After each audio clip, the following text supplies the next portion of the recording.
I watched a bulldozer crush my $5 million lakefront mansion while the HOA president smiled and sipped champagne. That's not hyperbole. That's Tuesday morning, 9:15 a.m., standing barefoot in my driveway, still in boxer shorts, watching strangers demolish the boathouse my dying grandfather built with his own hands.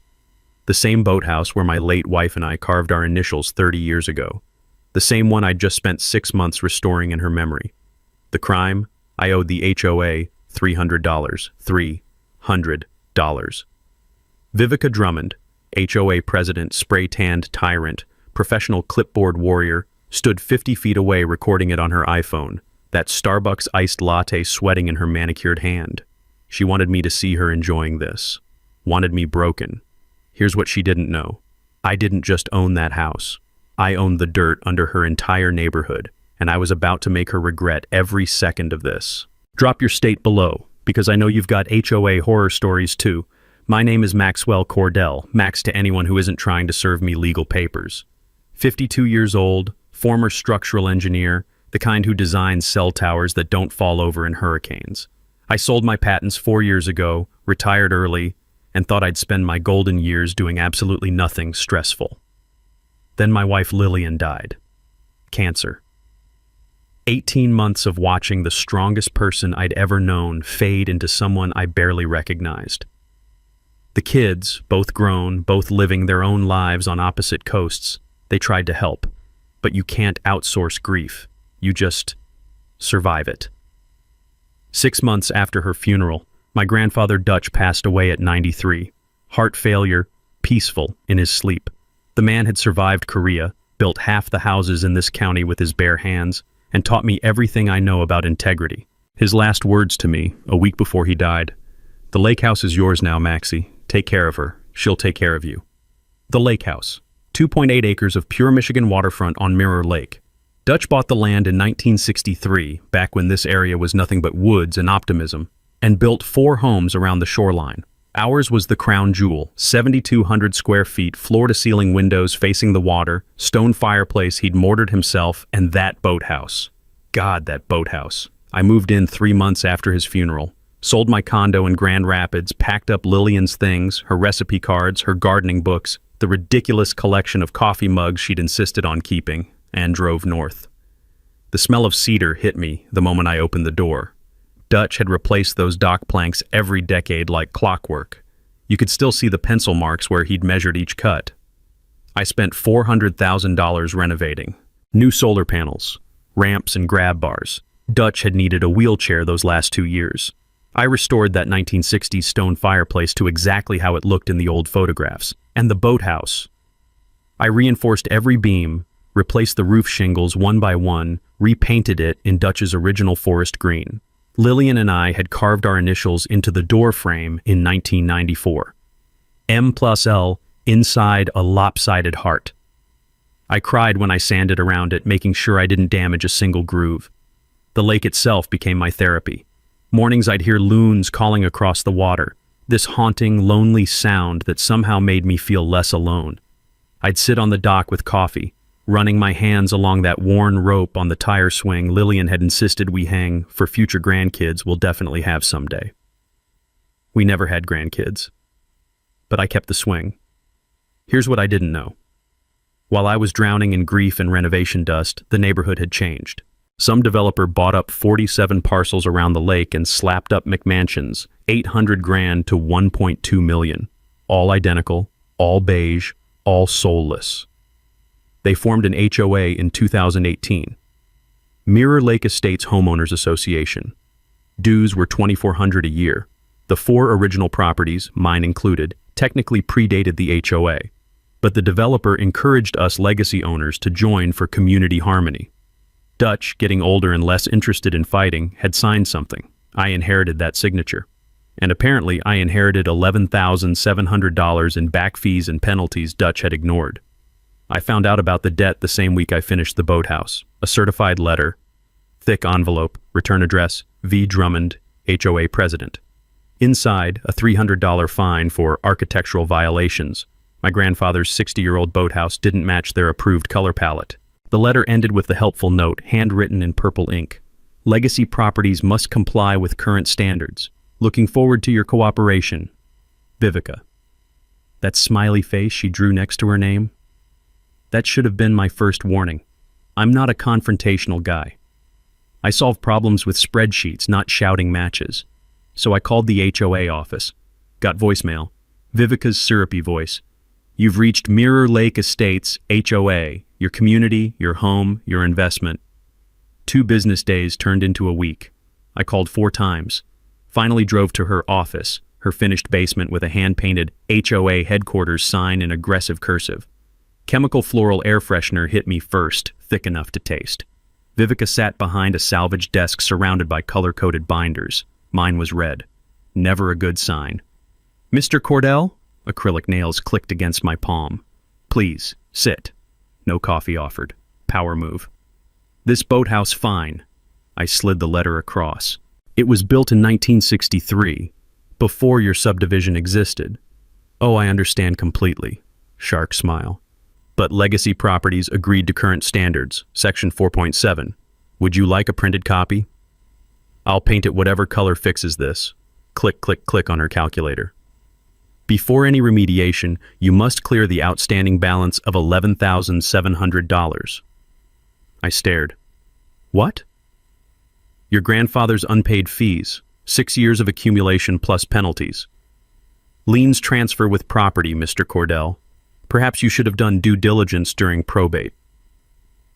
The printout showed $11,700 in itemized charges dating to 2018.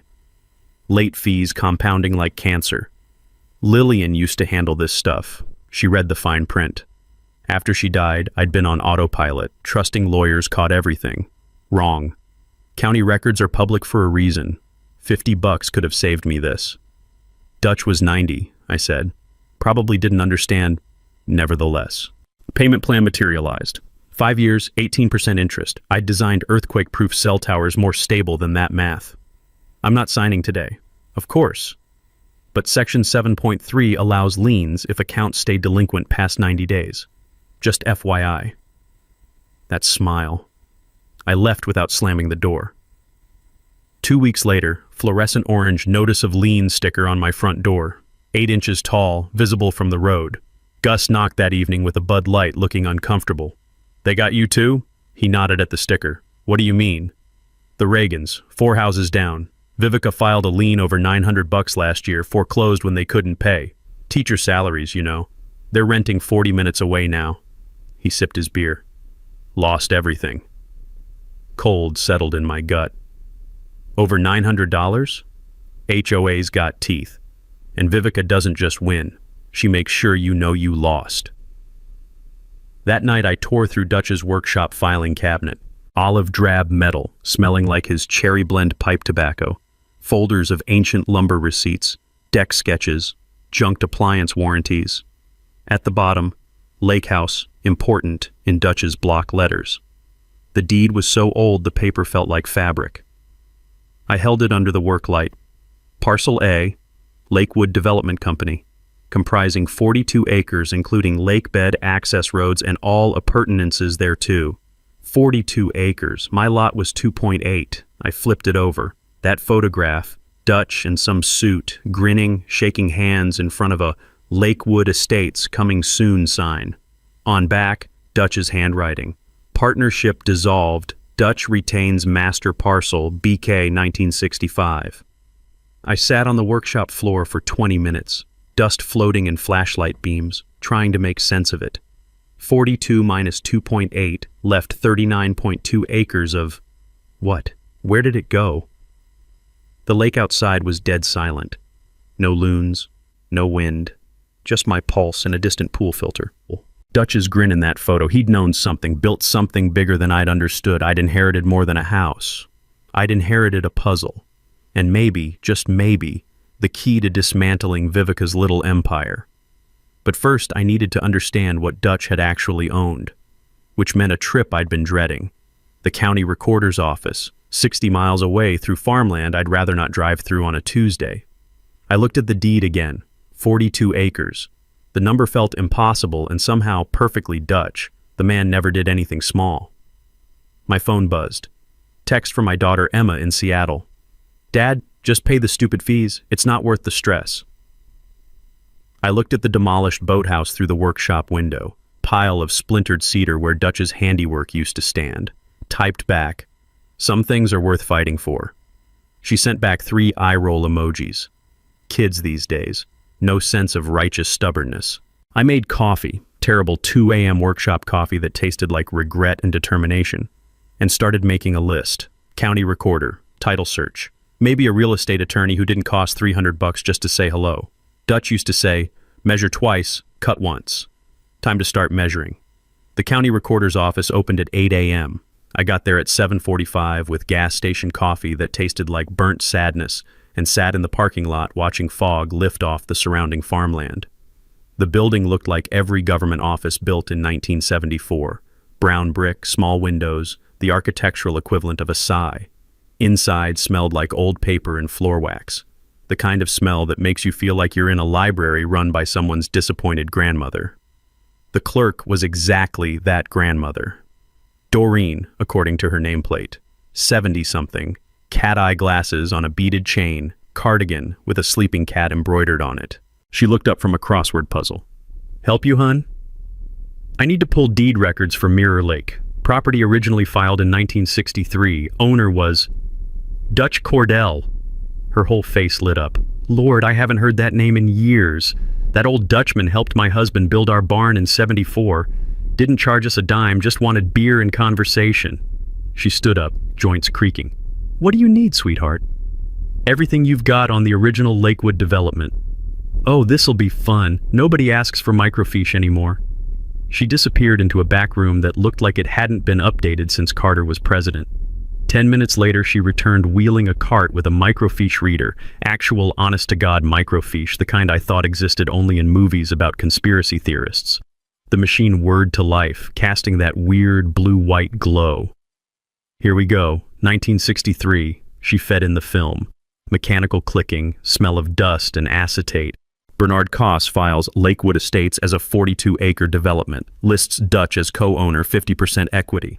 There it was on the screen, typing so faded it looked like a ghost wrote it. Now, 1965. More clicking. "Oh, this is interesting. Koss files bankruptcy, market crash, poor timing. Only sold 3 homes before everything went south." She adjusted her glasses. "And here, quit claim deed. Koss signs his 50% to Dutch for $1 and other valuable consideration. He sold his half for $1? Bankruptcy courts don't care about fair market value, hun. Koss probably owed more than the land was worth. Quitclaim means he transferred whatever interest he had, no warranties, no guarantees. But here's the thing." She tapped the screen with one finger. "If it's recorded first at the county, it beats any later claims. First in time, first in right. Your grandfather got everything." My coffee had gone cold. I didn't care. "Is there anything after 65? Let me check." More film, more clicking. 1966, Dutch records a non-subdivision covenant, keeps the 42 acres as one single parcel, leases 4 home sites on 99-year terms. She looked at me over her glasses. "Smart man, your grandfather. Kept ownership, gave people long-term security. Everybody wins." "So the other houses, they're on leased land?"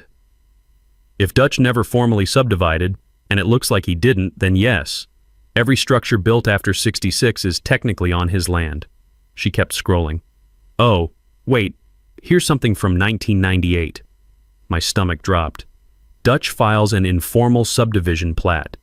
Township probably pressured him for tax reasons. It's a common thing when areas start developing. He carves out 4 lots, including yours." She traced the screen with her finger. "But the remaining 38 acres, listed as common area retained by grantor." Meaning? "Meaning you own it, sugar. Roads, retention pond, that fancy clubhouse I heard they built. If it's on those 38 acres, it's yours." The world tilted slightly. "Can you pull the title for the clubhouse lot specifically?" "You're thorough, I like that." More microfiche. "Here, developer called Pinnacle Properties LLC sold it to your HOA in 2018 for," she squinted, "200,000. But look at the source deed. Pinnacle references the 1998 plat, assumes the common area was public land. But it wasn't. Nope. Public land gets dedicated through a formal process. Filings, township acceptance, the whole 9 yards. This? She tapped the screen again. This is just one private owner keeping his land and letting people use it, until he says otherwise. I sat back in the plasticky chair. My hands were shaking slightly.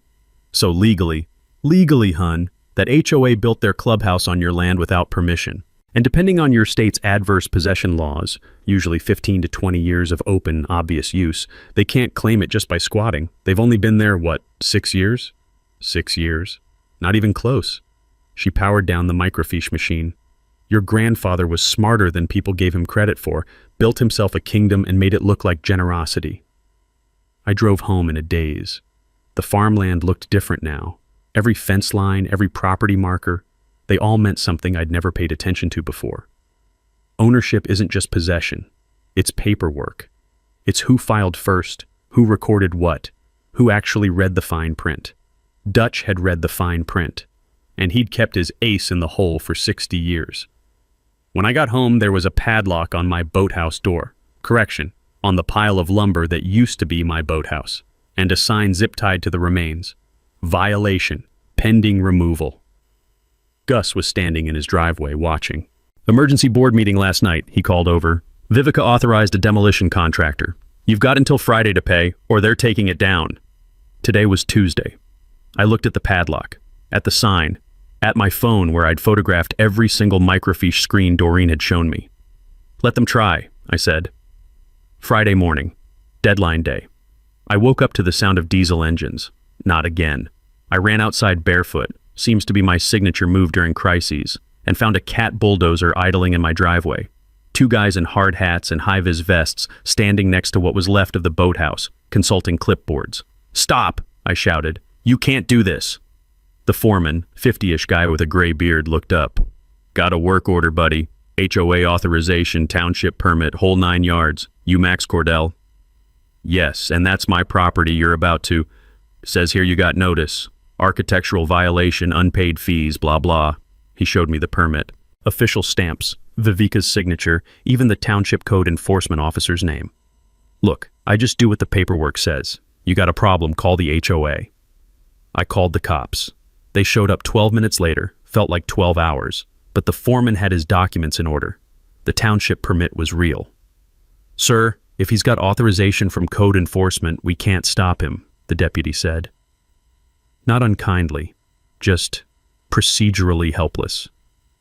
I stood there and watched. Again. 40 minutes of crunching timber and screaming hydraulics, the smell of sawdust and diesel mixing with morning dew. Every beam Dutch had hand-planed, every joint Lillian and I had helped restore, reduced to a pile of kindling you could have bought at a garden center. That's when Vivica arrived.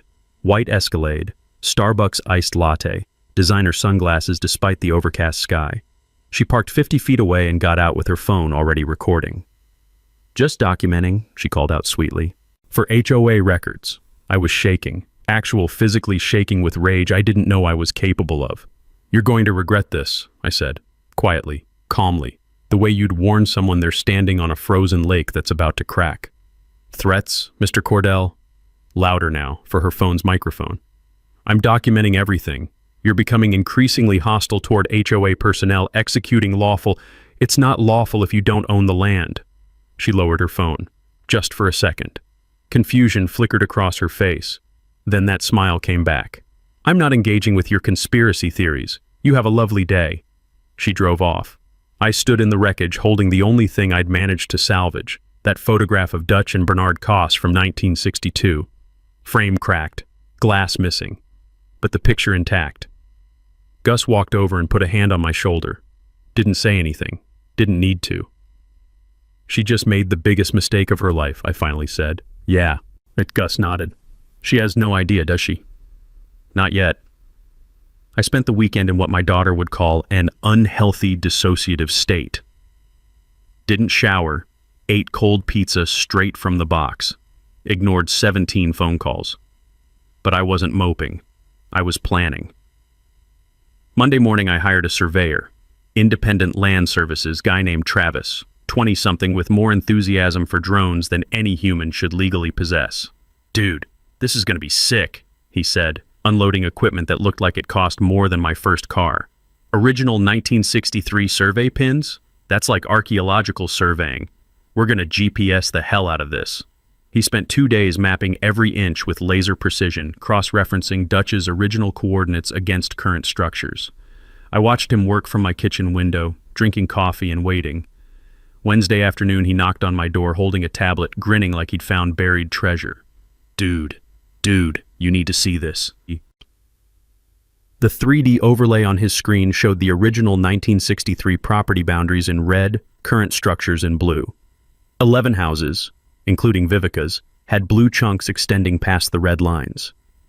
Her garage, Travis zoomed in, is literally 6 feet onto your land, like the whole back half of it, foundation and everything. Are you sure?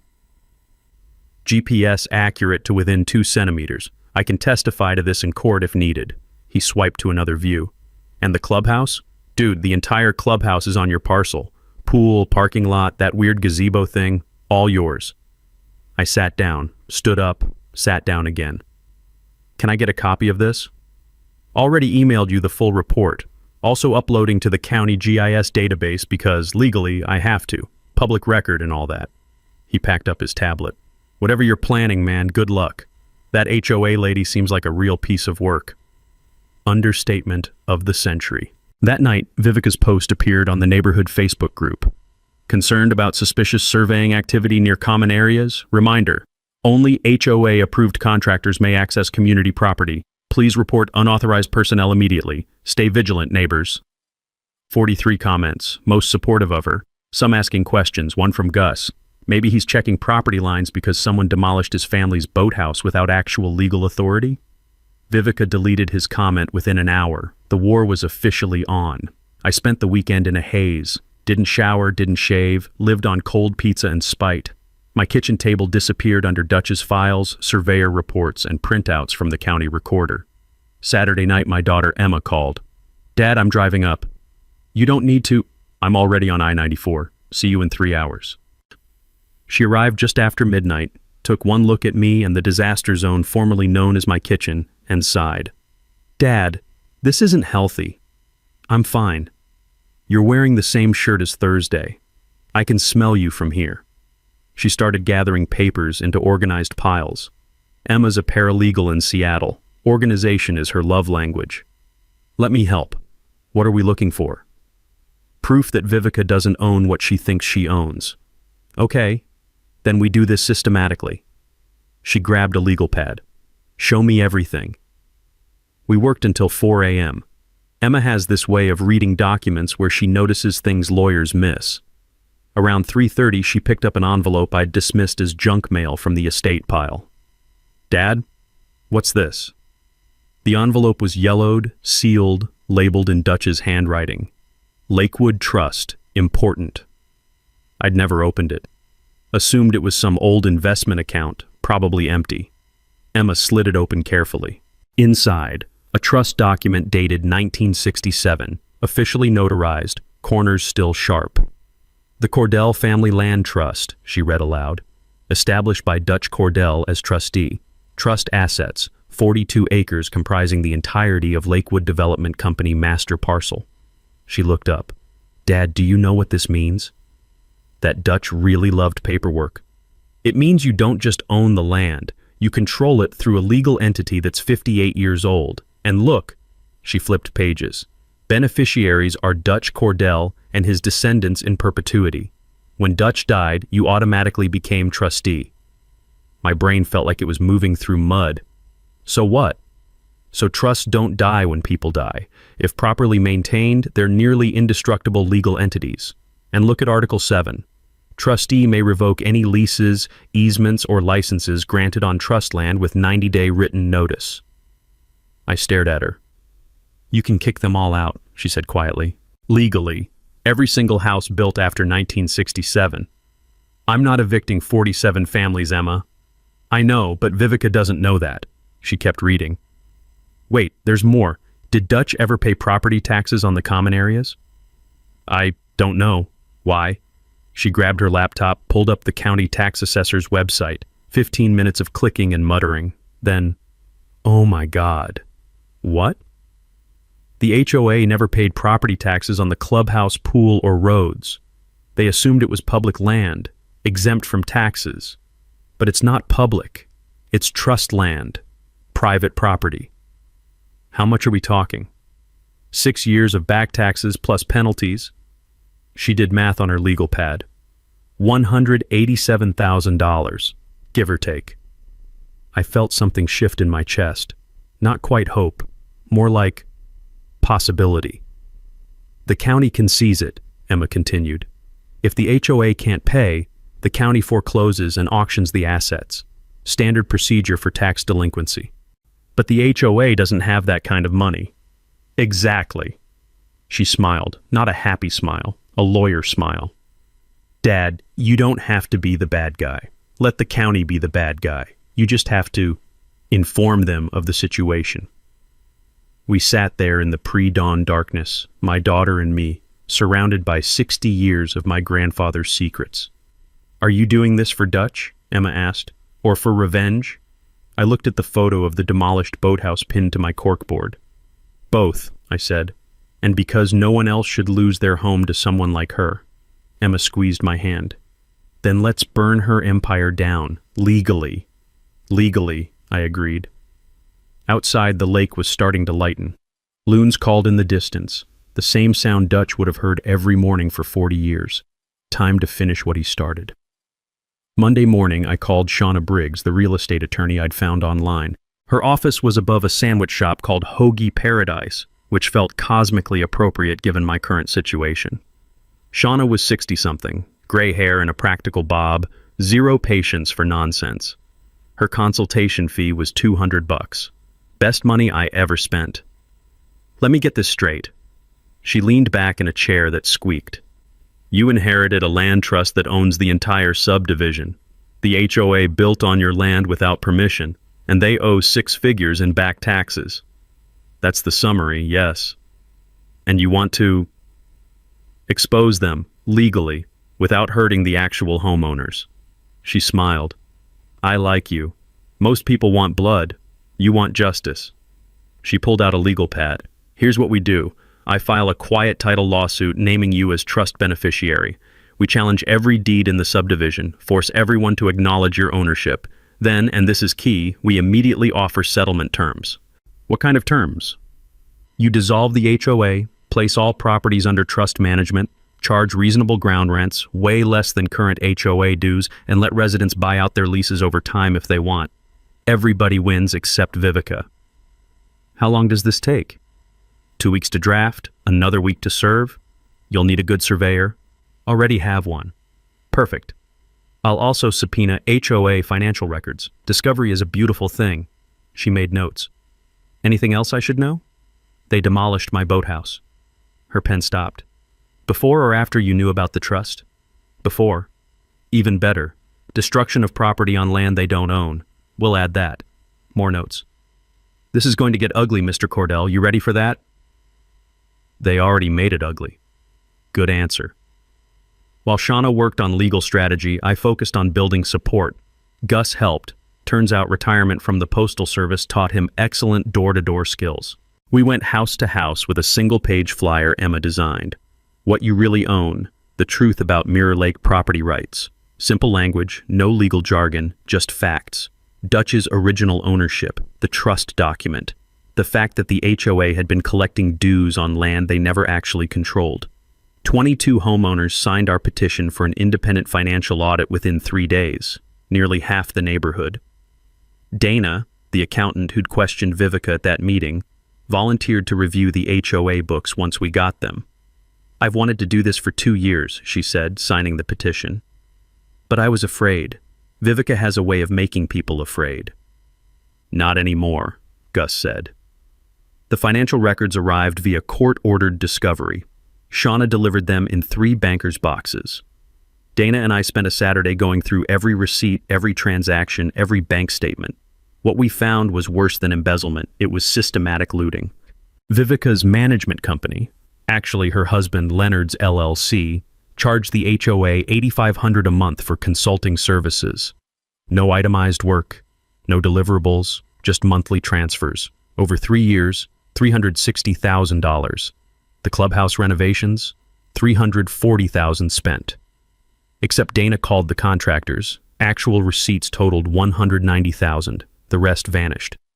And buried in 2023 transactions, $75,000 paid to Pinnacle Properties LLC for development consulting. Pinnacle had dissolved in 2020. Dana pulled up the Illinois Secretary of State database. This Pinnacle payment went to a shell company, same registered address as Leonard Drummond's law office. They created a fake company to pay themselves. That's felony fraud. She highlighted the transaction. But here's what really pisses me off. They raised our dues 15% last year to cover unexpected maintenance costs. And there were no unexpected costs. They just wanted more money to steal. I took photos of everything, sent copies to Shauna, and to Jake Renfro, the investigative reporter who'd been covering HOA abuse stories for the regional paper. Jake called me 2 hours later. Is this real? Every document's authenticated through court discovery. Can I interview you? On camera? Not yet. I need one more piece. I explained about the tax situation. Oh, this is beautiful. He sounded genuinely excited. Give me 2 weeks to verify everything with county officials. I'll make this story bulletproof. 2 weeks. While Jake worked his angle, I contacted Travis, the surveyor, again. I need you to create a visual presentation, something a jury could understand. Show the original boundaries, current structures, every encroachment. Dude, I can do a full 3D model with drone footage overlays. When do you need it?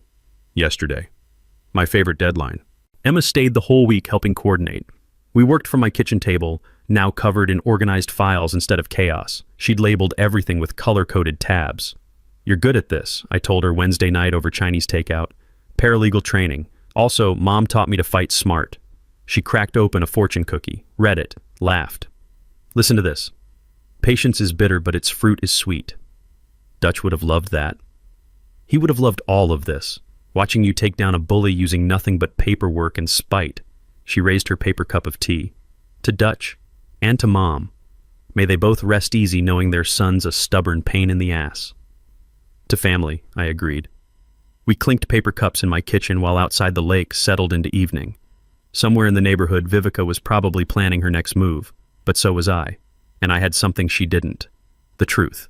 And a really good attorney. The lawsuits hit like a bomb. 47 separate summonses, one for each homeowner, all delivered by certified mail on the same Tuesday morning. By noon, the neighborhood Facebook group was melting down. Anyone else get sued by Max Cordell? He's trying to take our homes. This is insane. We paid $900K for this house. I'd expected panic. Shauna had warned me, but seeing it unfold in real time still made my stomach hurt. These were my neighbors, people I'd waved to, shared small talk with at the mailboxes. Gus texted, "Stay off social media, let me handle it." He posted a calm response. Read the actual lawsuit. Max isn't taking anyone's home. He's challenging the HOA's legal authority. Big difference. Vivica's response came within minutes. This is a coordinated attack on our community. Emergency HOA meeting tonight, 7 p.m. Clubhouse. Attendance mandatory. I didn't go. But Gus did. Recorded the whole thing on his phone. The video was damning. Standing room only, 80 people packed into the clubhouse, Vivica at the podium looking simultaneously furious and terrified. Her husband Leonard stood beside her in a suit that cost more than most people's monthly mortgage. Max Cordell is trying to extort this community with frivolous litigation, Vivica announced. We will countersue for harassment, defamation, and intentional infliction of emotional distress. We've engaged outside counsel. How much is that costing? Someone shouted. Leonard stepped forward. Legal defense requires resources. We're implementing a special assessment, $2,500 per household, due within 30 days. The room erupted. Dana stood up. I've reviewed our financial records. Where did $75,000 to Pinnacle Properties go in 2023? Vivica's face went white. That's confidential vendor information. Pinnacle dissolved in 2020. I checked the state database. Dana held up printed documents. You paid $75,000 to a company that doesn't exist. This meeting is adjourned. Leonard grabbed Vivica's arm, started pulling her toward the exit. Answer the question. Multiple voices now. They fled, literally fled to Vivica's Escalade and peeled out of the parking lot. Gus sent me the video with one word, imploding. But Vivica wasn't done. Wounded animals get desperate. Thursday morning, I found my driveway blocked by an HOA maintenance truck. Driver sitting in the cab, drinking coffee, refusing to move. Sorry, man. President Drummond told me to park here for repairs. What repairs? Dunno. I just do what I'm told. I called a tow truck. The driver left before it arrived. Friday, my mailbox got spray painted. Thief in red letters 4 inches tall. Saturday, anonymous letters appeared in neighbors' mailboxes. Photocopied, no signature. Max Cordell is using legal tricks to steal your homes. He demolished his own boathouse for sympathy. Protect your families. Protect your investment. Stand with the HOA. I documented everything. Photos, police reports, timestamps, added it all to Shauna's growing file of evidence of retaliation. Then Leonard called me directly. My phone auto-recorded. I'd installed the app after Vivica's demolition stunt. Max, Leonard Drummond, I think we got off on the wrong foot here. You demolished my family's boathouse. That was unfortunate. A miscommunication. Look, let's be reasonable men. Drop the lawsuit, we'll waive your lien completely, and I'm authorized to offer you $100,000 for your trouble. Clean slate. I let the silence stretch. Max? You demolished a structure on land you don't own, embezzled from your neighbors for 3 years, and now you're offering me hush money? I'm offering a reasonable settlement. Counter offer. You and Vivica resign, return every stolen dollar, and maybe I don't forward everything to the county prosecutor. Long pause. When he spoke again, his voice had ice in it. You're making a mistake. We have resources you can't imagine. Lawyers, connections, people who owe us favors. Another pause. Actually, I have a better offer. Anonymous LLC wants to buy your property. $4.2 million cash, closes in 30 days. Take it and walk away. Who's the buyer? Anonymous means anonymous, but trust me, you want this deal. I'll pass. See you in court. I hung up. Sat there staring at my phone, adrenaline making my hands shake. Emma walked in from the kitchen. Was that? Bribery attempt, recorded. I played it back for her. She listened with her lawyer face on. He's panicking. That anonymous buyer is probably another shell company. They'd buy your property, then claim adverse possession on the common areas through continuous use. Can they do that? Not in 6 years. But they could try to muddy the waters legally, tie you up in court for years. She took my phone. I'm sending this to Shauna, and maybe to Jake the reporter. Not yet. One more thing I need first. What? Proof that Vivica already did this to someone else. The Reagans, the family Gus mentioned. I pulled up the county foreclosure database. If I can show a pattern, then it's not just your case. It's systemic abuse. Emma opened her laptop. Let's find them. We worked until 2 a.m., found the Reagan family's foreclosure records, $917 in disputed fees. Vivica filed the lien. Leonard's LLC bought the property at auction for $120,000, 40% below market. Flipped it 6 months later for $890,000. Profit, $770,000. They're not just embezzling, Emma said quietly. They're running a foreclosure scam. I looked at the numbers. At the Reagan family's signatures on documents they probably didn't understand.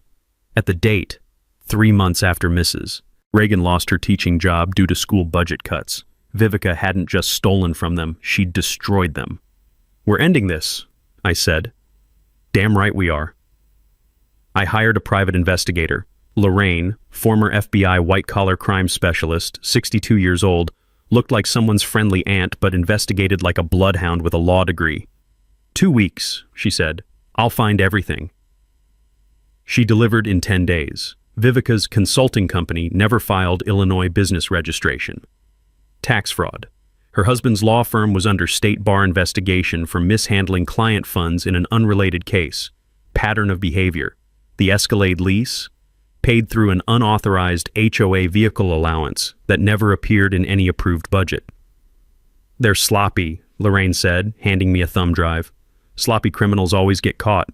You just have to know where to look. While Lorraine worked her magic, I'd filed something else, a request with the county tax assessor for reassessment of all parcels within the Cordell family land trust. The assessor, legally obligated to investigate, discovered what we already knew. The HOA had never paid property taxes on common areas. Clubhouse, pool, roads, retention pond, all on trust land, all privately owned, all taxable. The demand letter arrived at HOA headquarters on a Wednesday, $187,340 due in 30 days, or the county begins foreclosure proceedings. Vivica called an emergency meeting that night. Only 14 people showed up. Her support had collapsed. She announced a special assessment, $4,000 per household. The room cleared in under a minute, people walking out mid-sentence while she was still talking. Dana texted me, "She's finished. Nobody's paying."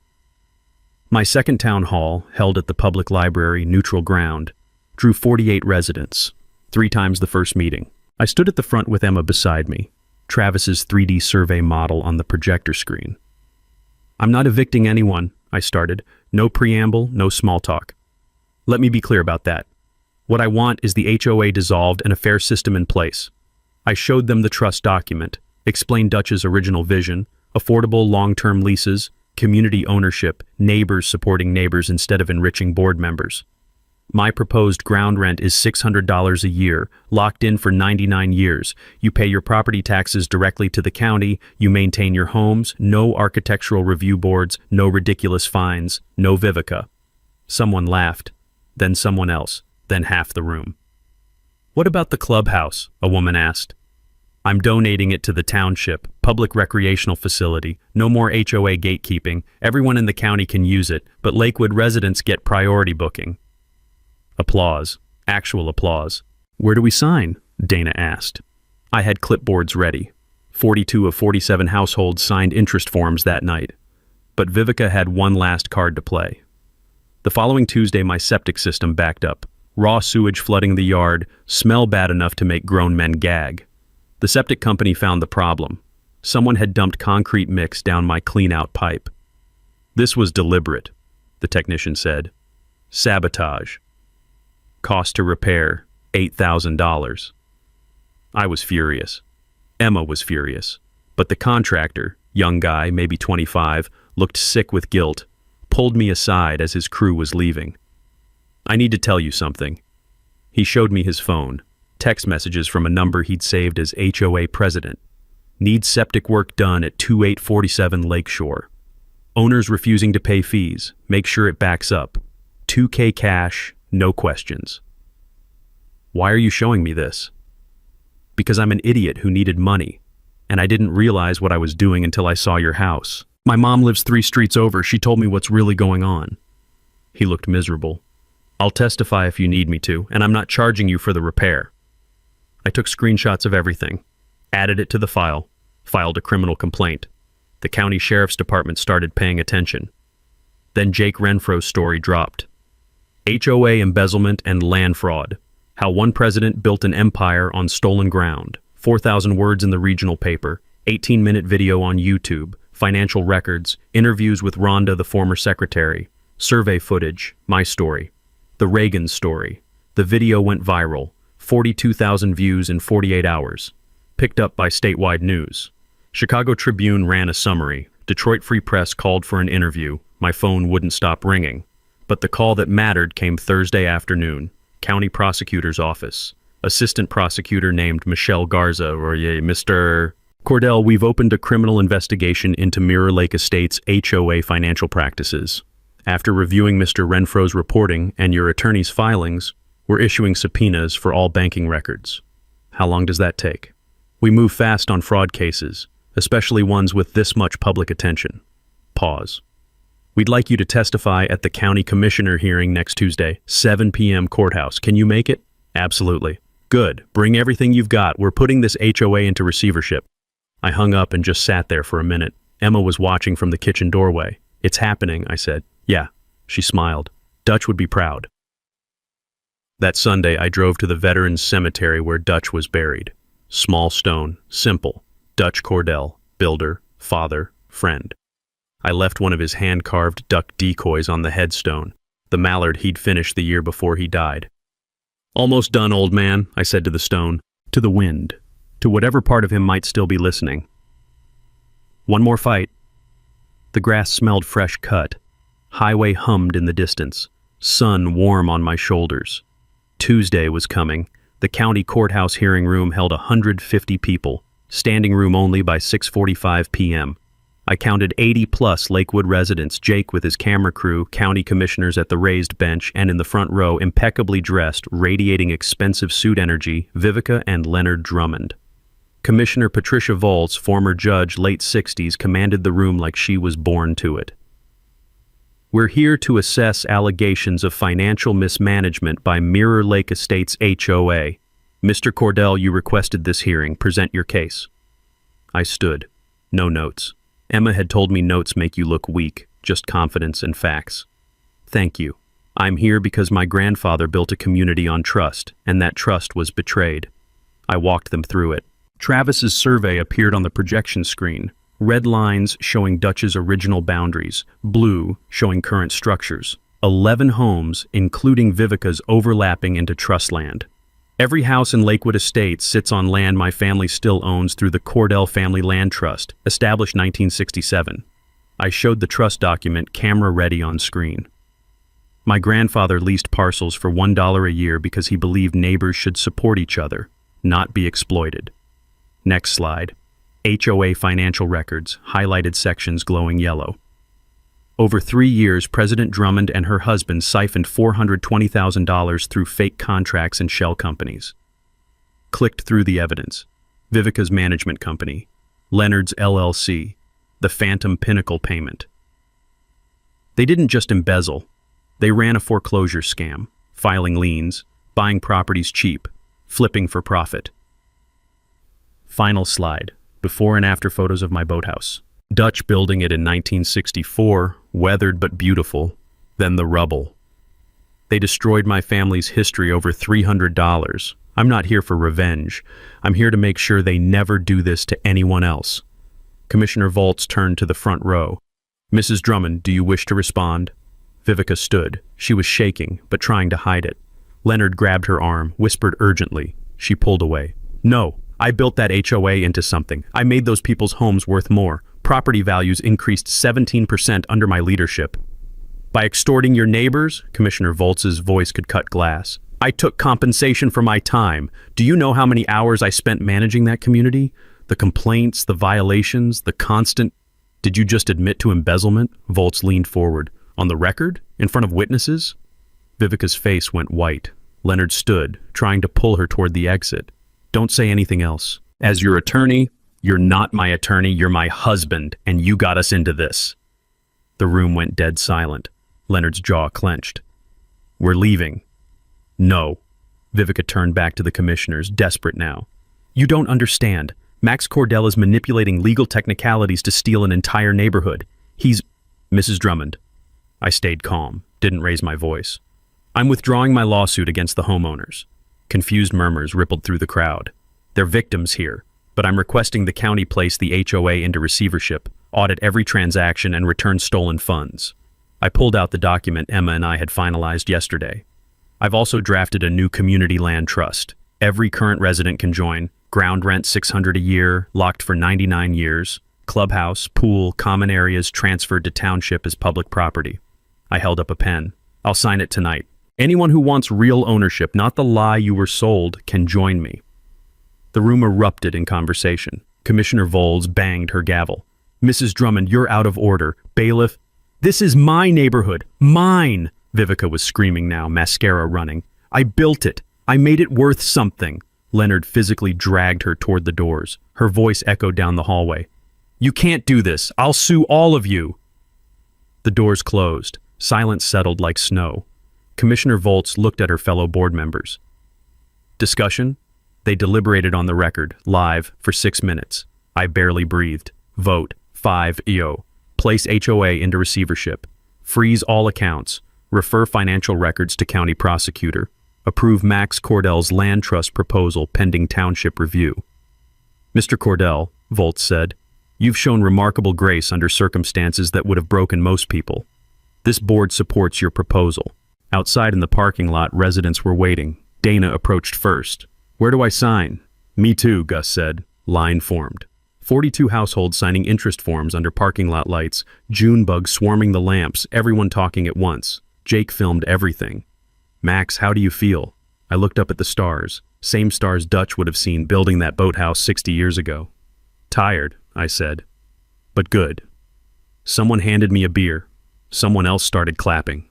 Then everyone was clapping, and I was shaking hands, and Emma was crying, laughing beside me, and for the first time in 2 years, since Lillian died, I felt something like peace.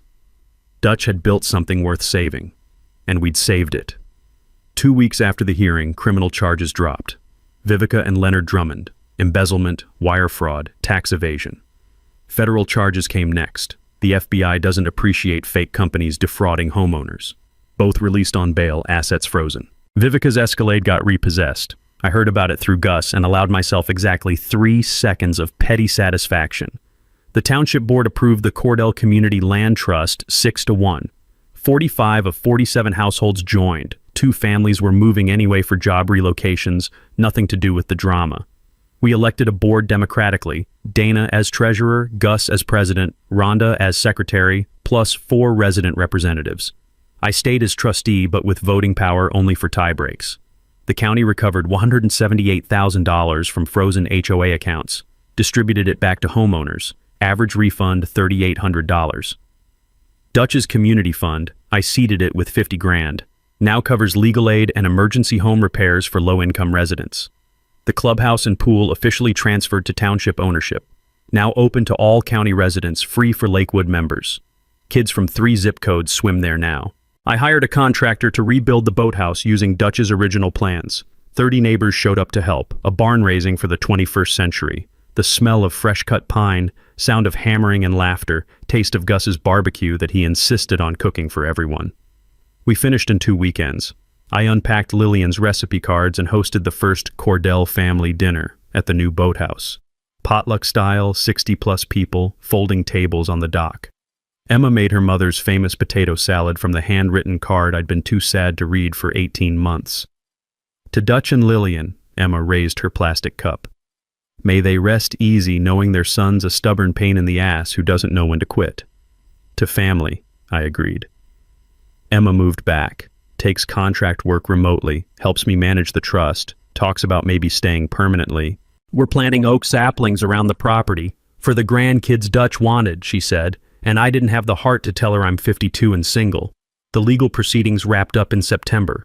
Vivica pled guilty to reduced charges, 18 months federal prison, $420,000 restitution.